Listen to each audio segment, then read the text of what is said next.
The air hung heavy, thick with the stench of sweat and fear. Dust, kicked up by thousands of marching boots, painted the horizon a hazy red. Above, the sun bled through a sky choked with smoke, its light a malevolent crimson. Two armies stood poised, a valley of death separating them. On one side, the blue marauders, their blue banners, each emblazoned with a black sword, rippled in the unnatural breeze. They were a river of steel and muscle, their faces grim, eyes hardened by years of war. Across the field, the Skull Crushers awaited them. Black banners, each bearing the image of a red skull, hung limp in the still air.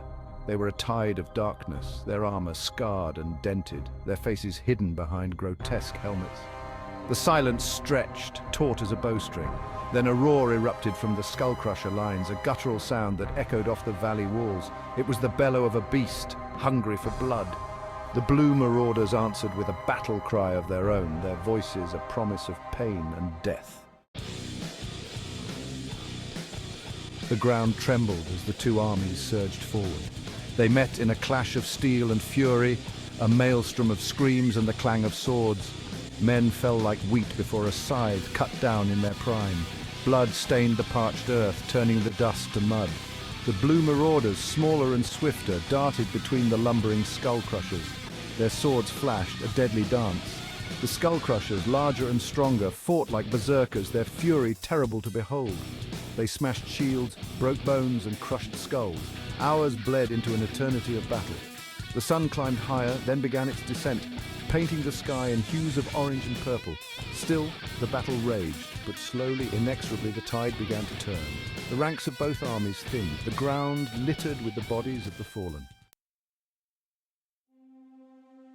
The sun dipped below the horizon, painting the sky a fiery red. The air, thick with the coppery tang of blood, echoed with the groans of the dying. The once mighty armies were no more, reduced to a scattering of exhausted warriors fighting amidst a field of corpses. And then there were two. A lone blue marauder stood panting, his armor hacked and blooded, his sword a beacon in the fading light. Across the corpse-strewn field stood his enemy, a Skull Crusher, equally battered, his axe dripping with blood. He was a mountain of a man, his armor dented but unbroken. The two warriors locked eyes across the battlefield. In that moment, the hatred and fury of battle seemed to drain away, leaving only respect and a shared weariness. They were the last, the sole survivors of a battle that had consumed thousands. The blue marauder lowered his sword, the metal ringing against the stone. "It's done," he rasped, his voice hoarse. "There's no one left to fight." The Skull Crusher grunted, his voice a low rumble behind his helmet.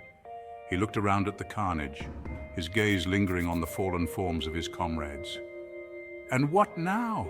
he rumbled. "Do we stand here until we starve, or do we finish this?" The blue marauder shook his head. "There's been enough death," he said. "Our duty is done. Let us walk away." The Skull Crusher let out a bark of laughter that was almost a sob. "Walk away and dishonor those who lie dead at our feet? No, little warrior. We finish what we started. One of us leaves this field. The other joins his brothers." The blue marauder sighed. He knew the truth in the Skull Crusher's words. To walk away now would be to dishonor the memory of those who had fallen. He raised his sword once more. "Then come," he said, his voice steady. "Let us end this with honor." The Skull Crusher grinned, a terrible, savage expression. He hefted his axe, the setting sun glinting off the bloodied metal. So be it. They met in a clash of steel, a final desperate exchange. The blue marauder fought with the grace of a dancer, his movements fluid, his sword a blur. The Skull Crusher was a whirlwind of brute strength, his axe whistling through the air. The clash was brief, brutal. Sparks flew as steel met steel, and then silence descended once more upon the battlefield. The blue marauder slumped to the ground, a look of peace on his face. His sword clattered to the stone beside him. Across from him, the Skull Crusher stood for a moment longer, his chest heaving. Then, with a groan, he too collapsed, his massive form crashing to the ground. The sun dipped below the horizon, shrouding the battlefield in darkness. The wind howled across the valley, a mournful sound that seemed to carry the souls of the fallen. The battle was over.